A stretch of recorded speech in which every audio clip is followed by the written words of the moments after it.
Thursday night series on King David and Kabbalah.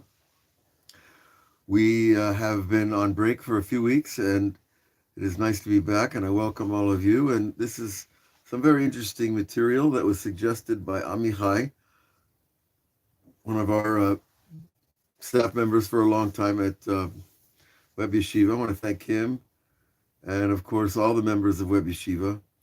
And this spring Zman, we're dedicating the classes to the memory and the Ilui Nishmat of Mrs. Lucy D. and her daughters Rena and Maya, who live about 5 minutes from here in the town of Efrat.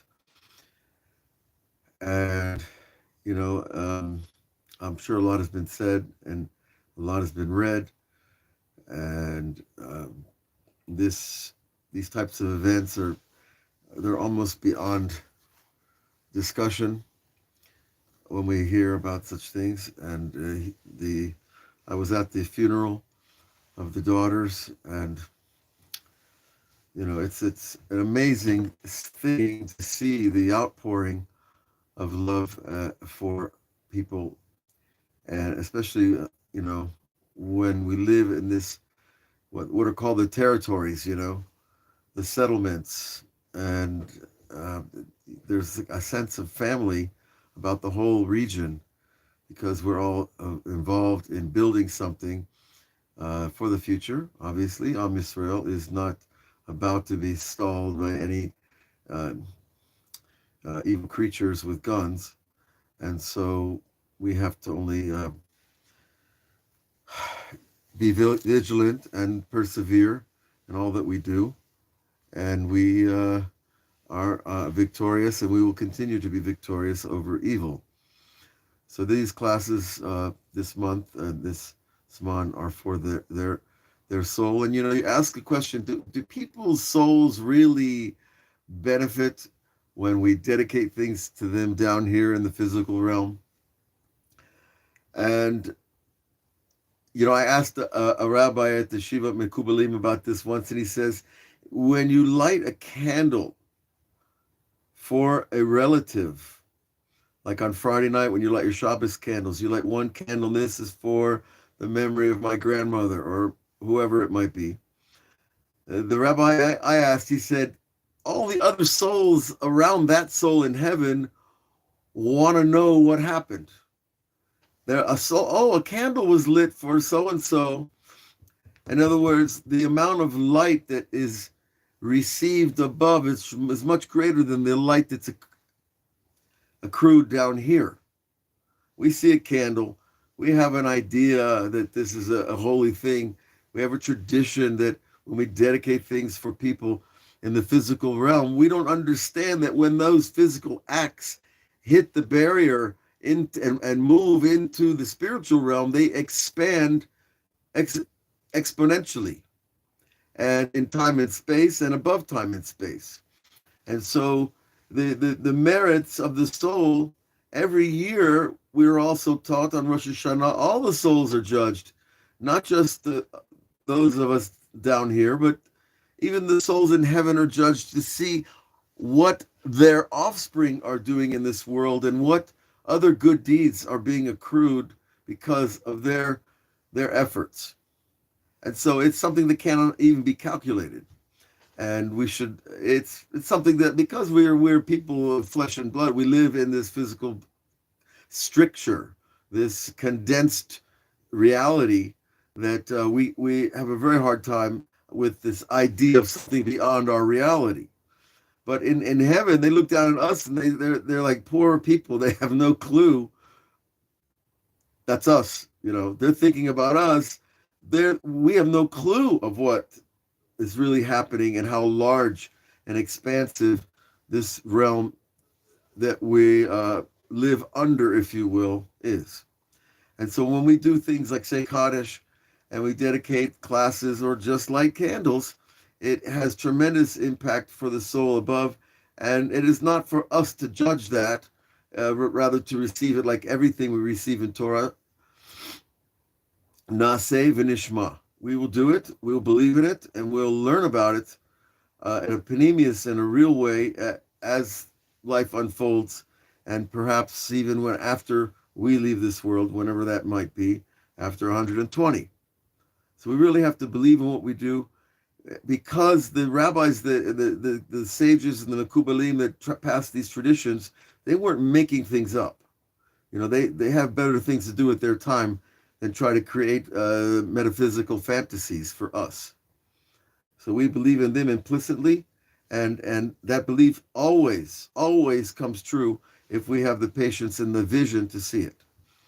Okay, so in the merit of the D family that was lost, and in the survivors of the family, who Rabbi Leo D is one of the member of the staff on Web Yeshiva, we wish them only comfort and blessing, and ultimately the vision and the closeness to their lost loved ones. Okay. With all of that said, let's begin this idea of Kabbalah and King David. Now, there are many ways to come to this subject. We can come at it from the theoretical Kabbalah. Why is King David connected to kingship?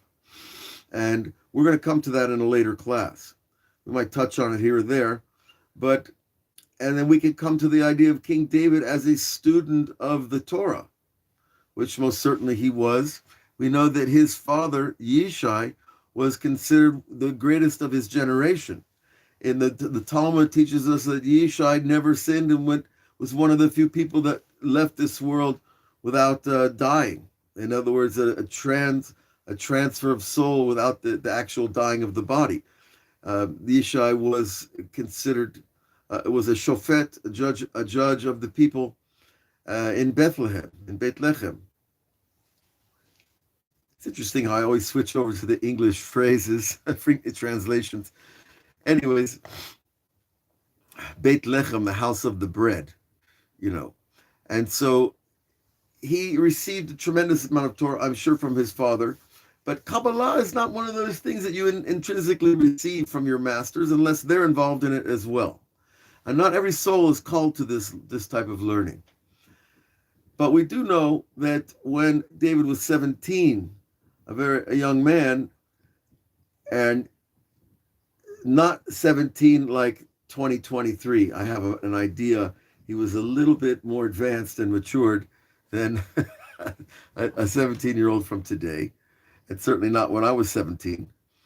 But he was sought out by the prophet Shmuel, because God told him to go to the house of David, and he didn't tell him, find David.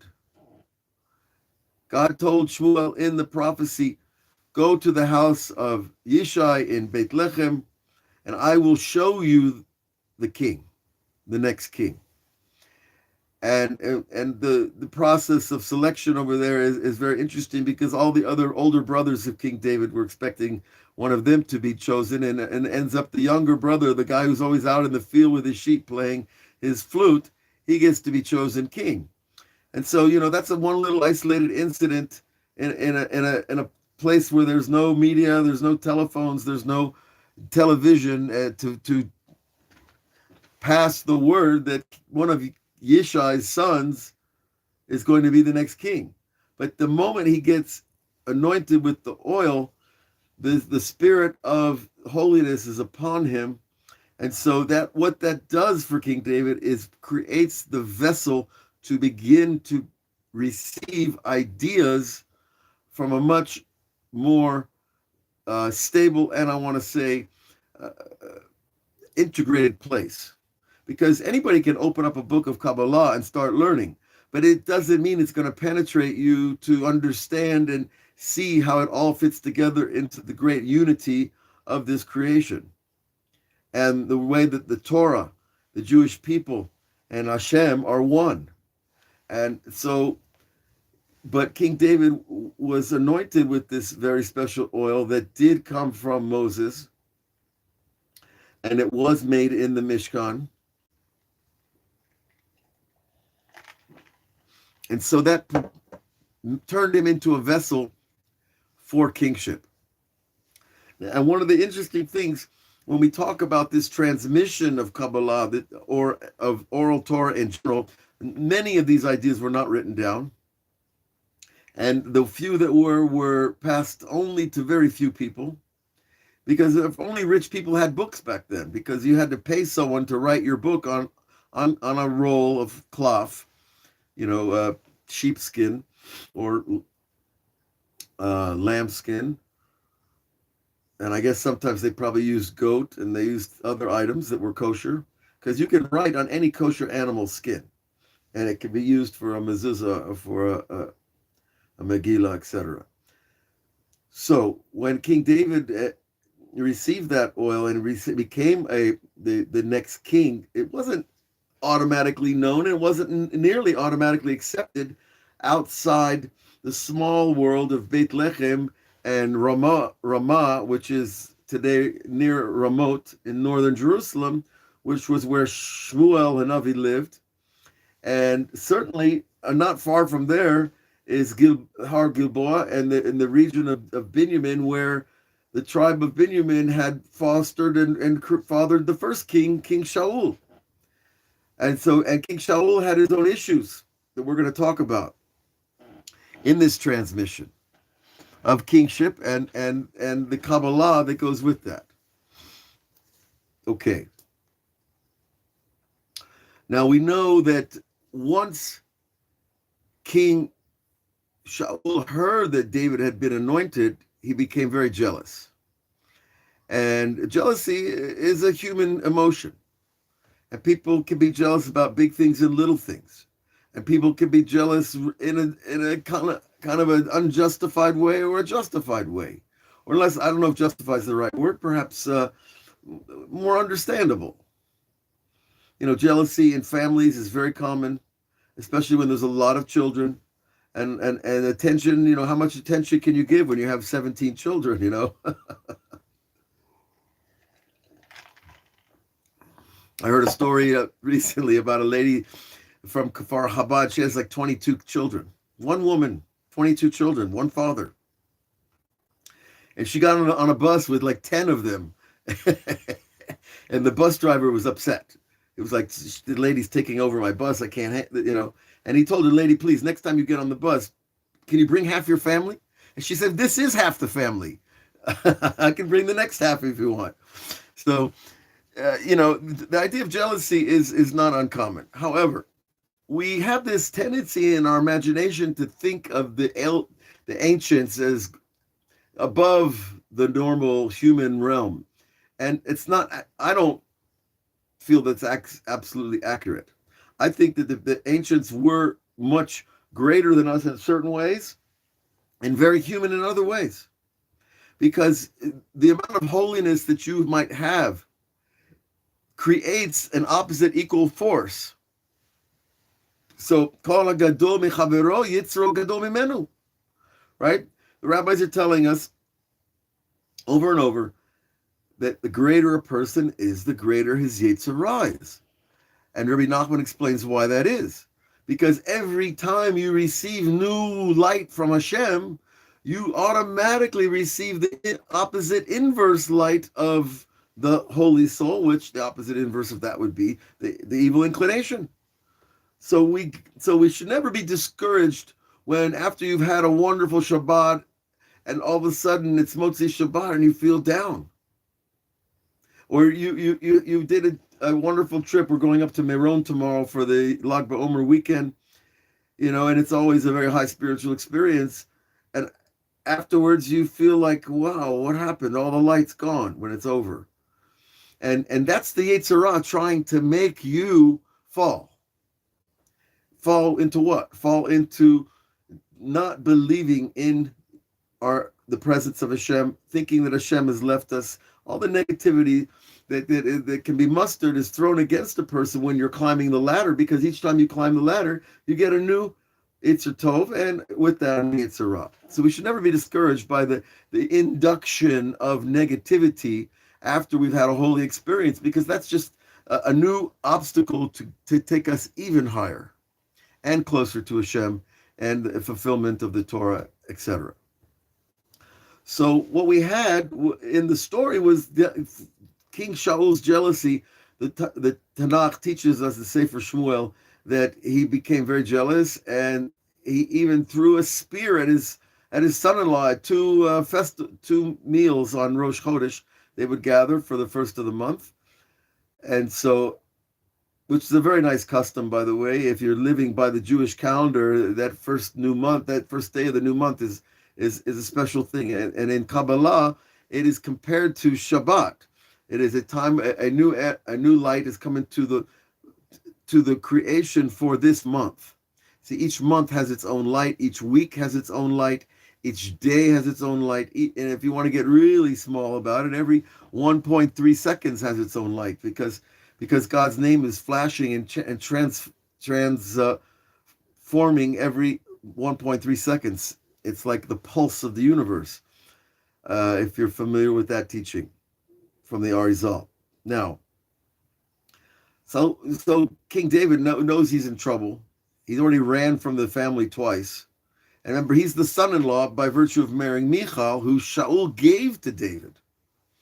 And so, after the last attempt to kill him, David ran off, and his friend, the king's son, who, by the way, one of the greatnesses of Yonatan, perhaps the greatness of Yonatan, was that even though if David wasn't in the picture, Yonatan would have been the next king of Israel.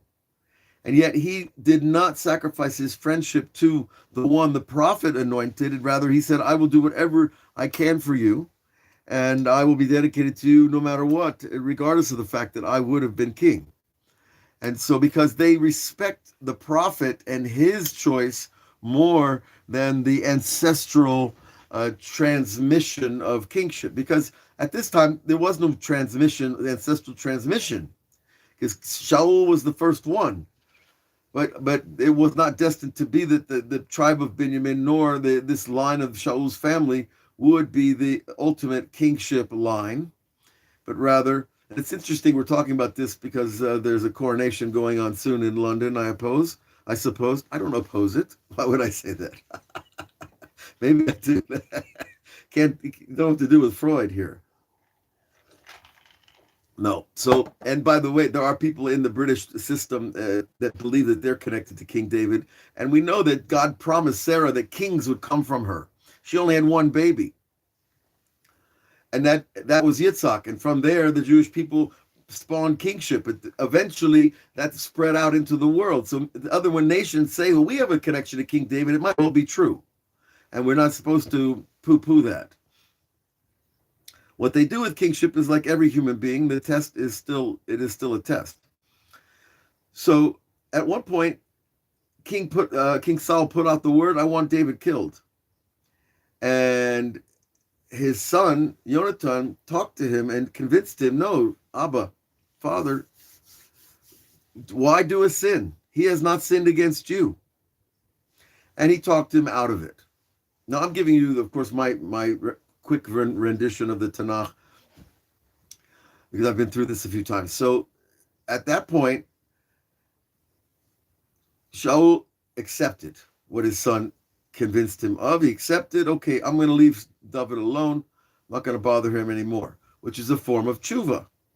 Wonderful.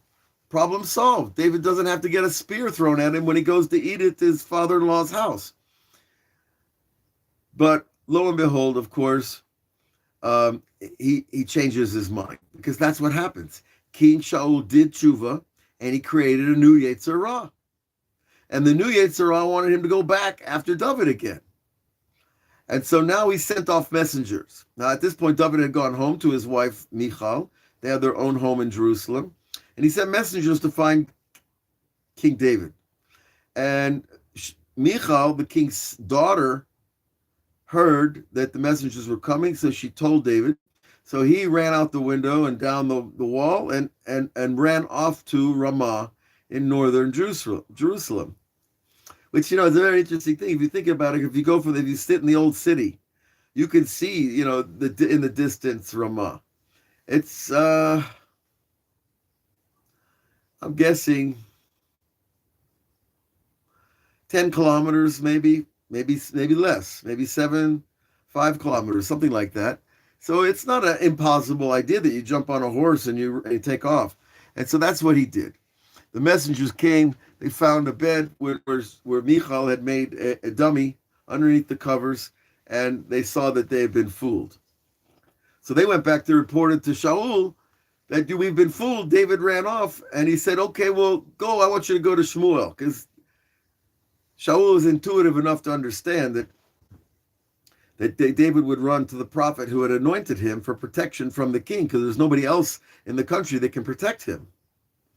So Shaul sent 3 messengers, and the Rabbi Moshe Al-Shaykh, who is called the Al-Shaykh HaKodesh from some people, who's buried in Tzfat, and he's right near the Arizal, and he's known for his voluminous, wonderful actual Perushim on the Chumash and Tanakh.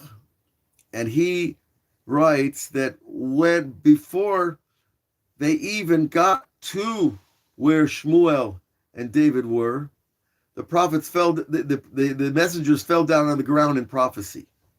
What does that mean? Well, we're told in the Tanakh that Shmuel and his disciples were prophesying. And when they went into a trance state, they were channeling the light of Hashem to such a degree that you couldn't get close to them without falling into prophecy yourself. But the goal is not to fall down on the ground and start, squirming and like you're having this epileptic, God forbid, fit. But rather, each person would receive the light, the Al-Shaykh writes, according to his ability to hold it. And the people who just fell down and became immobilized could be that way for days. So it's like getting tased, by God. Sorry for the metaphor, but that's what it was. They were hit by the light of God. It was too great for their soul, and they fell on the ground. And when they recovered, they went back to tell Shaul. He sent 3 more messengers. They fell again in prophecy. They went back to tell Shaul again. Another group was sent, and the same thing happened. And so Shaul at this point decided, I'm going to go myself. Now, what's been happening when the Al-Shaykh tells us that before this particular part of the story, when David had run away, he had spent the night learning with Shmuel. The prophet is sitting with the new young boy king, if you will. He's not a boy, he's a young man, learning Torah with the prophet of the generation. It's a pretty exalted type of thing. And so the Midrash Shmuel, which if you take any of the books most of the books of the 24 books of the Bible, there are going to be books of Midrashim about that particular subject. And so in Midrash Shmuel, we are told, when we were asked a question, what were they learning? What did David receive that night? Because the Midrash says what David received in that one night of learning with Shmuel, one of his other students of the prophet would not learn in 100 years. Now, what is that statement? What does that mean? Why is the Midrash being written in such an apparent exaggeration? Anybody have an idea? How could one man learn in one night what another clearly educated sage would take 100 years? I think he was teaching him about the Beis HaMikdash and the building of the Beit HaMikdash. That's very good, Sarah. That is one of the Perushim, is that they were in Nayot Sheba Nevayot. And the rabbis say Noyot is the Noy of the world. The Noy means the beautifier of the world. Something Noy is beautiful. And so they were sitting together trying to figure out, from using the Torah, where to put the Beit HaMikdash. Because up until then, they didn't have a Beit HaMikdash. They had a place where they kept the Mishkan. And the Mishkan had been in Shiloh, and the Mishkan had been in near Beit Shemesh, and the Mishkan had been near what today is outside Jerusalem in West Jerusalem, outside of it. The name slips my mind at the moment. Okay, but the Mishkan was traveling in different places for periods of time, and they wanted a fixed house of God. So we're told, as Sarah said, that they were trying to figure it out. But the way the Alshir writes it is that they were trying to find it in the Torah.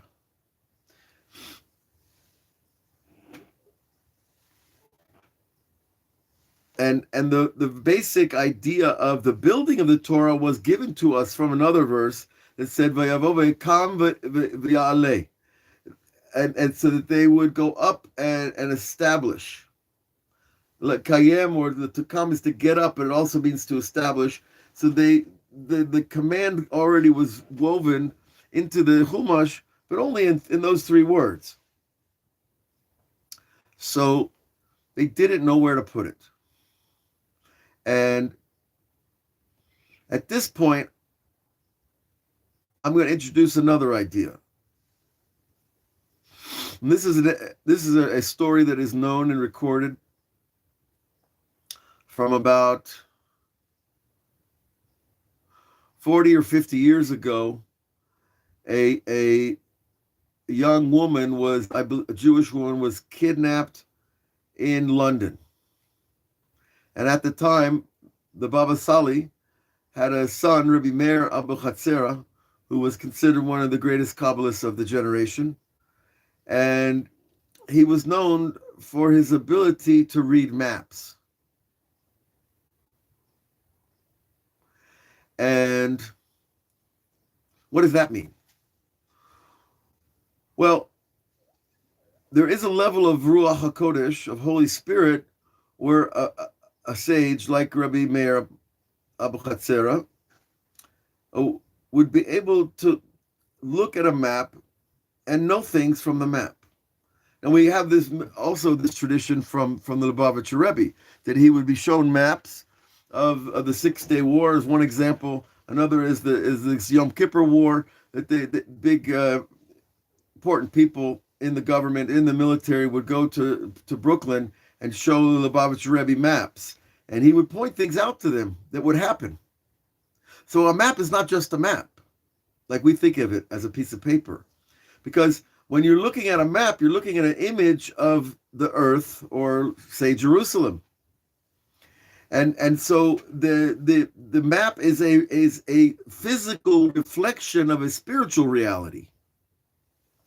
And if you're connected to the spiritual reality, you're not looking at the map from outside of the map, you're looking from inside.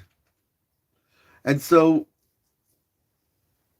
that phenomenon, Rabbi Meir, they brought a map to him, and he pointed out to a little street in a house on a street in London, and they sent people there, and they found the woman. And so it's like another story like this, the Rav Yitzhak Kaduri, the great Kabbalist, Alav Shalom, who passed away, I think, about 12 years ago. People would come in and ask him a question, and he would just turn around to his library. He had a big library behind him, much bigger than this little bookshelves behind me.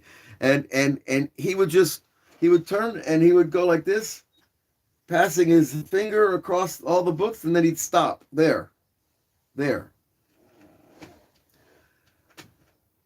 And I can explain what I understand of it in my Aniyut.t, my little knowledge, is that, see, when you reach the level of true hishtavut means complete equanimity to all reality. Nothing bothers you.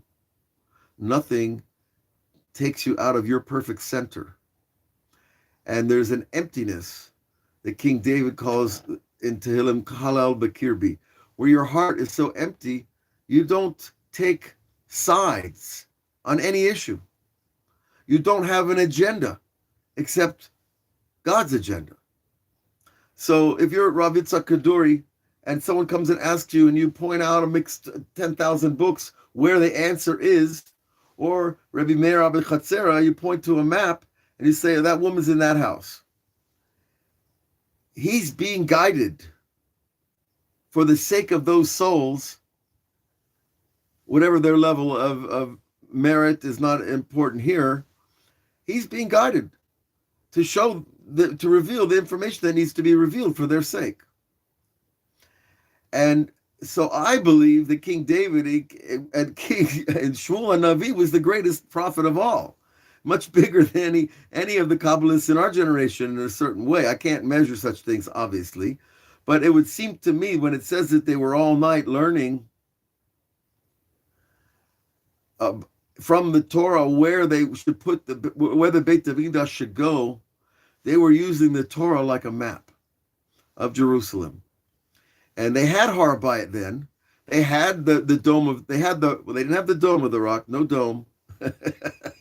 Take the golden egg away, right? But they had, of course, the place where the rock that Abraham brought the Yitzhak on Har Moriah, the Even Hashtiyah, the foundation stone. They knew where that was.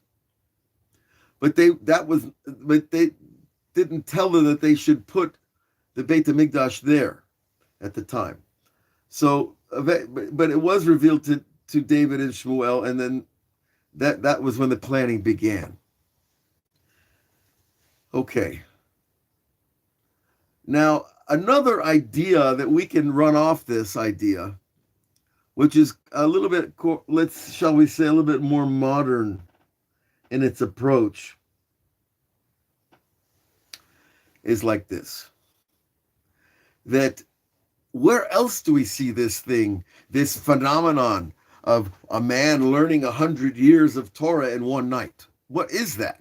Well, we see it by, anybody have a guess? Or intuit? Maybe it's a better word.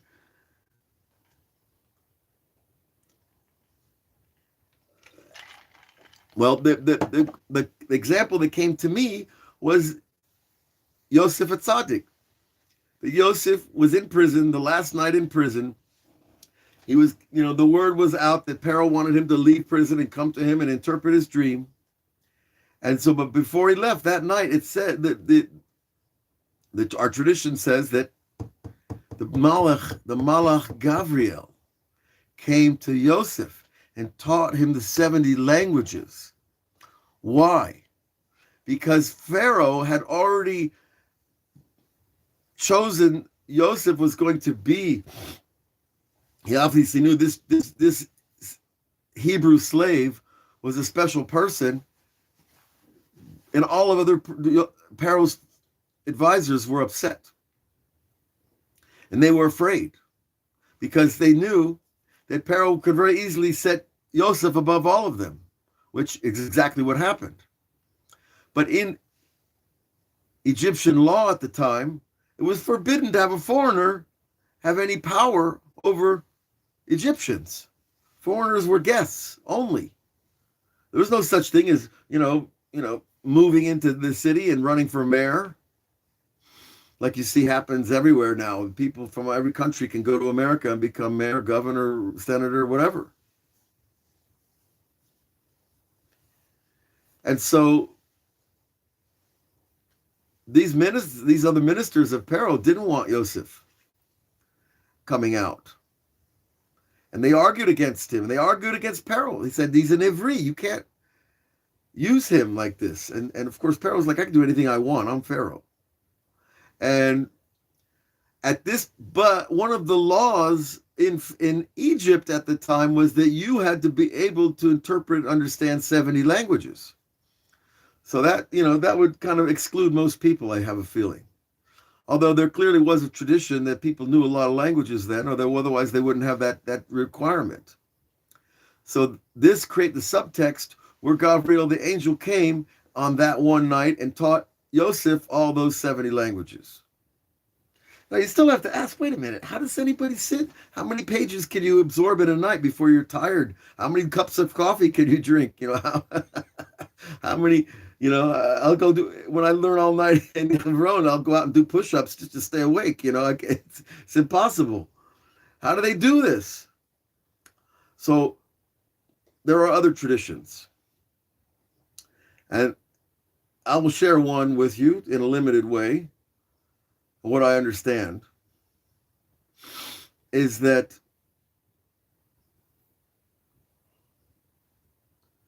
God is above time, right? That's not hard to imagine. He created time. He created space. He's above both of those ideas, those concepts, those realities. We are in space. We are in time. He's above it. Well, what happens when you leave time and space? When you leave your body? You enter a realm that's not influenced by those physical concepts. Along comes Einstein, and in his theories, he shows us, and it's been proven, that if you move a physical object, the more the physical object is accelerating towards the speed of light, the more space contracts and time contracts. So that you jet off into space and you come back and all your kids are 100 years older than you. When space and time contracts, why is it contracting? Because it's exposed to God. Because he's the one that has no contraction. He's total expansion. God is everywhere at once. So if you think about it this way, when it's God's everywhere at once, think of God moves so fast, he's everywhere.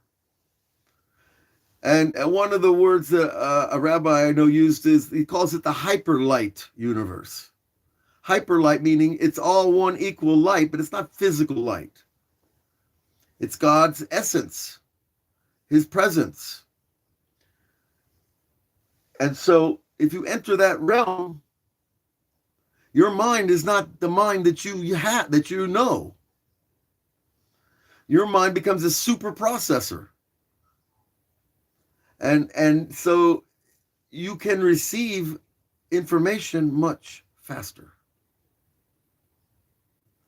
And I have a feeling that this is what King David received from Shmuel Hanavi.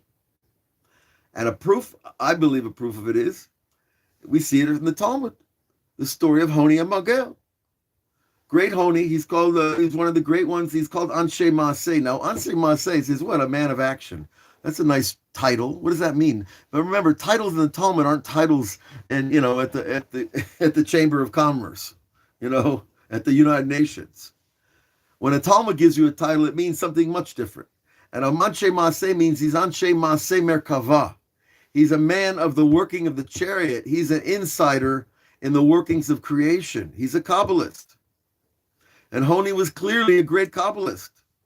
From we see the other stories of the things that he did. And we know that he fell into a trance in a rock, it tells us. The Talmud tells us. And he woke up and 70 years had passed. He thought he slept 15 minutes. He took a nap. And Rabbi Nachman says that 15 minutes in Honi's mind perception was 70 years in the world that everybody else lived in. So you see again, time contracted. And by the way, if we really want to take this down the road, I'm not sure I want to be quoted on this, but because I like to read about physics, because it's God's creation. And from the physical realm inward. See, Kabbalah is looking at the physical from the inside, but the physical science is looking at the physical world from the outside. Anyways, if this is all true, imagine, folks, a meteor, when it hits the atmosphere, is traveling about 50,000 kilometers a second. It moves so fast, it hits the ground before your eye even picks it up. If it could make it to the atmosphere, but thank God they don't usually get to the atmosphere. In other words, if we accept this, relativity concept that space and time contracts as we increase speed, what happened in the beginning of creation?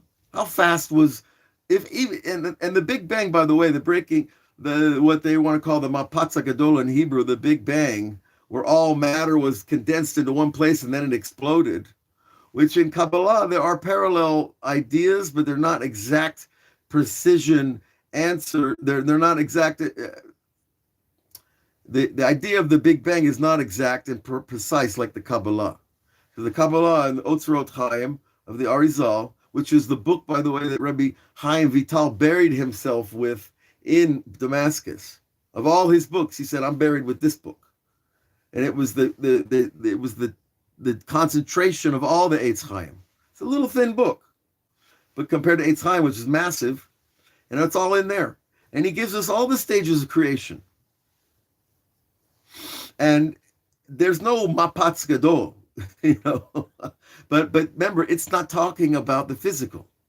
It's teaching about the spiritual creation before anything was matter. But regardless, when people come to you and tell you, well, what you Jews are crazy. You think that the world is 783 years? 83. Thank you. You think the world is only that old? All the scientists, the anthropologists and archaeologists are telling us it's millions and millions of years. But what if those millions of years just passed real fast? Because everything was moving so fast.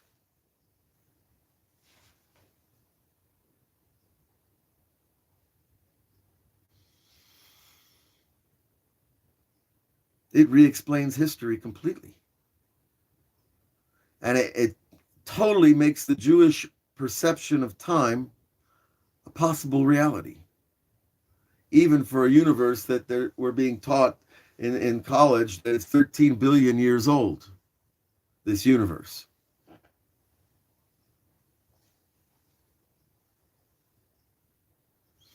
Something to think about when you're in a very peaceful meditative state, which we like to get in our classes here on Web Yeshiva. So we've kind of stretched out a little bit ourselves outside the normal realm of exploration of Torah. But we can see that night that King David went to Samuel, he got a lot. And it's not a fairy tale, and it's not a legend, and it's not a rabbinical exaggeration. And we can understand with everything we've talked about it, that these realities were just that, because our imagination is so small, we can't conceive of something moving that fast, contracting that much, and holding that much knowledge in such a small space and time. But God contains all knowledge and all space and time, and every 1.3 seconds, he's renewing everything, pulsing his light into the universe through Maaseh Breshit. Okay. I see that Yaakov writes something interesting. It makes me think of the sun standing still while Joshua and the Israelites battled the Amorites. Perhaps Hashem suspended time until they were left to the answer. Yes, we were dealing with this recently with some friends, Yaakov, that basically, remember here we go. Let me get my globe. Oh, it's too far to get it. It's up on a shelf. A little globe here, right? And we're turning around as we're going around the sun, but we're turning a full cycle. A full one turn is 24 hours, right? And change. So as we're turning, each day is new and old. Sunrise, sunset, sunrise, right? It's our favorite old Fiddler on the Roof song. All God had to do was stop Earth from spinning for that afternoon to allow the Israelites to defeat the Amorites. Now that raises an interesting question. If the Earth stopped spinning, it would lose part of its centrifugal force, and that might break it out of its celestial orbit. But it still had the centrifugal force of the whole yearly swing around the sun. So it's not hard to imagine God slowing down the spin of the earth a little bit for the sake of Joshua. In my opinion, it's not hard to imagine. Maybe 40 years ago, that would have been harder to imagine. But, Hashem is in these forces. He created them, and he's using them at his will whenever he wants to. Osei melachav ruchot, Right? God takes an angel and turns it into the wind. That's what that verse means. And God can also take an angel and throw him into a wind. And we have to kind of shift our view, try to take the look of the world from the inside out.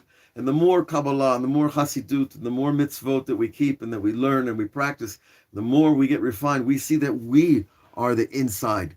We are the inside of creation long before there was rock and earth and rivers and trees. Our souls are way, way up there in the Olam Briah, underneath the Kisei HaKavod. And the human being hasn't learned his true address in the universe yet until we learn that. We are not our bodies, and we're not our animal souls. We are divine souls. Okay. So we have about 15 minutes, 13 minutes. Let's take a 1 minute break, and then we'll do a little meditation. All the best.